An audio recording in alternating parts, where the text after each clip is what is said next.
Olá pessoal, sejam bem-vindos, à Física 2, módulo 2. Eu sou o professor Domiciano e estarei com você nessa aula, ok?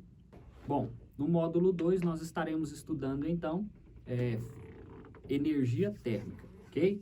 E dentro desta energia térmica nós temos 4 subtemas aí, que é o que é temperatura, O 2, o calor e a sua propagação. 3, efeito do calor. E 4, máquinas térmicas, tá? Então, vamos lá. Introdução aqui, nós vamos falar um pouquinho, nesta unidade, o que você vai estar estudando, que é o conceito de calor, tá? Vai ver que calor é uma manifestação de uma forma de energia chamada energia térmica. Também estudará como o calor se propaga e quais são os seus efeitos na matéria ou no corpo, tá? Finalmente, você vai então analisar como funcionam as máquinas térmicas, nas quais o calor leva à realização do trabalho. Mas vamos pensar um pouco aí. O que é temperatura? Esse é o nosso tema 1, temperatura. Vem comigo. Temperatura e sensação térmica. Em nosso dia a dia, o conceito de temperatura é associado à sensação térmica de quente e frio, o que pode gerar estimativas equivocadas de temperatura.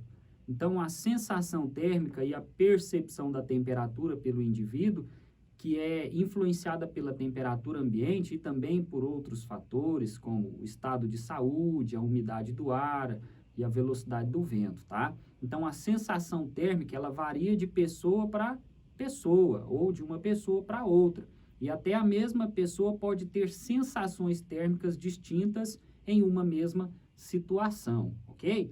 Então, assim, a sensação térmica, ela não é um indicador preciso para a gente falar sobre temperatura, tá? Ou a condição térmica de um sistema. Energia térmica. A energia, ou melhor dizendo, a matéria é constituída de partículas muito pequenas, os átomos, que podem se agrupar em moléculas, tá?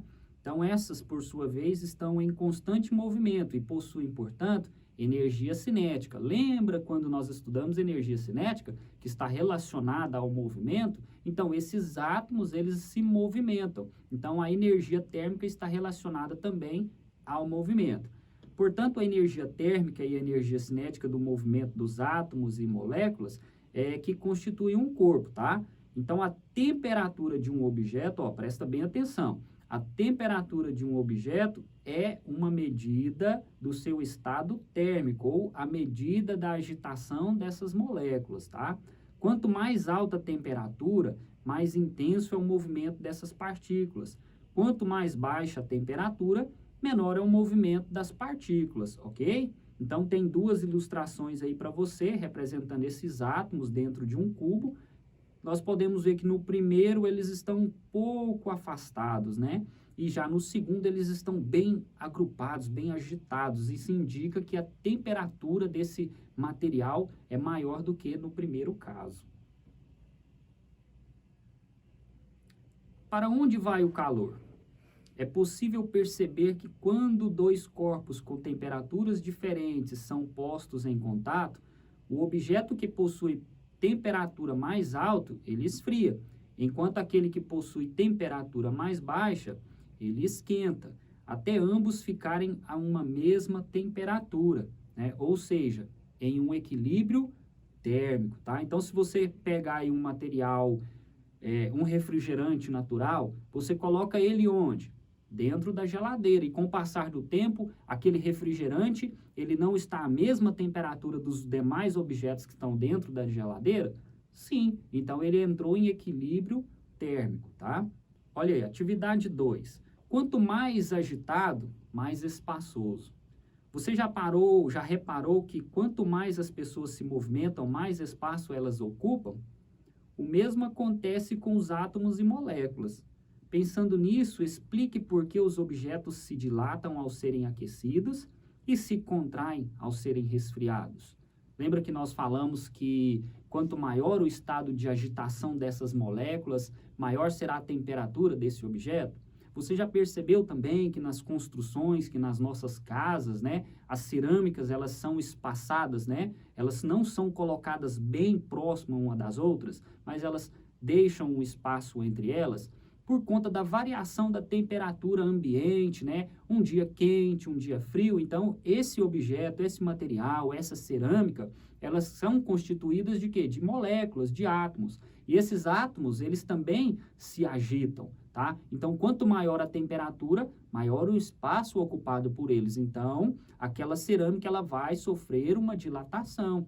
Você já percebeu também, né, os trilhos do trem de ferro? Eles contêm um espaçamento entre eles por conta do quê? Da dilatação, ou seja, em um dia muito quente, as moléculas daquele trilho, elas vão se agitar mais e esse material ele vai precisar ocupar um espaço maior, né? Então, por isso que há um espaçamento entre esses trilhos para que aconteça a dilatação e esses trilhos eles permaneçam alinhados, beleza? Então, quanto mais agitado, maior será o espaço ocupado por um objeto. Medindo a temperatura. Lembra que eu falei para você que a sensação térmica, né? O nosso tato, ele não é um bom medidor de temperatura? Nós podemos enganar facilmente, tá? Então, para medir a temperatura, nós temos equipamentos certos, tá? Então, para minimizar esses erros e imprecisões da sensação térmica na medida da temperatura de um sistema, foram desenvolvidos instrumentos chamados termômetros. Muito provável você tem um termômetro aí na sua casa para medir a sua temperatura ou a temperatura dos demais, né, das demais pessoas que compõem o seu seio familiar. Vários termômetros utilizam uma escala termométrica que é definida com base em dois importantes fenômenos: a fusão, que é o ponto de derretimento do gelo, e a ebulição, tá? Que é o ponto de fervura da água, isso ao nível do mar, ok?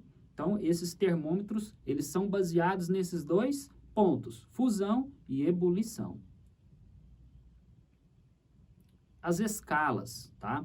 Existem 3 escalas de temperatura que são mais utilizadas. Aqui no Brasil, no nosso país, na nossa cidade, né? Na cidade que você está, é o quê? Celsius. A temperatura ela é medida em grau Celsius, tá? Que é representado pelo C, ou centígrado, mais difundida no mundo em todo e amplamente utilizada no Brasil. Uma outra escala termométrica que nós vamos encontrar é o Kelvin, tá? Ela é utilizada principalmente pelos cientistas.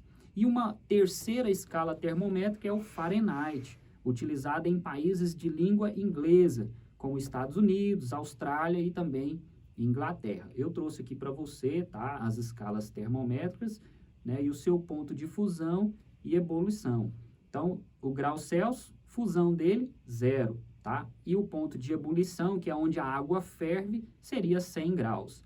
Já em Fahrenheit, o ponto de fusão é 32 e o ponto de ebulição, 212.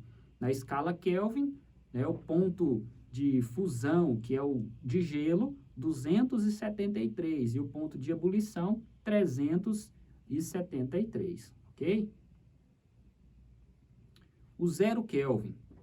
Como a temperatura de um corpo ela está associada ao movimento de suas moléculas, se toda a energia cinética delas fosse retirada, elas permaneceriam paradas. Então, esse corpo ele teria a menor temperatura possível. Essa temperatura, na prática, ela não é atingida, tá? Então, isso é só na teoria, beleza? Nos cálculos. Mas na qual as moléculas elas permanecem paradas corresponde a 0 K, ou 0 Kelvin, ou 0 absoluto, que a gente chama. Por isso, na escala Kelvin, não existem valores negativos. Eu trouxe aqui a imagem, você tem a imagem também no seu material didático, que você deve pegar esse material, fazer o uso desse material, fazer a leitura, explorar, beleza? Então, explore bem esse material que é disponível para você aí, tá? Então, você vai perceber que tem as 3 escalas, tá? A Kelvin, a Celsius e a Fahrenheit, a representação do ponto de ebulição, né, e do ponto de fusão de cada uma. E logo abaixo nós vamos ver a representação do 0 absoluto, tá? que o 0 Kelvin, né, na escala Celsius seria menos 273,15 graus Celsius. Nossa, uma temperatura super, hiper, extremamente baixa, né? Impossível, então, aí da gente chegar. E na escala Fahrenheit, que seria menos 460 graus Fahrenheit, tá bom? Muito frio, né? Ou gelado. Então, como nós vimos, são temperaturas muito baixas, beleza? Como eu falei, você tem essa escala disponível no seu material, faça uso desse material, a leitura, tá? E nós encerramos aqui o tema 1 e te espero na próxima aula, beleza?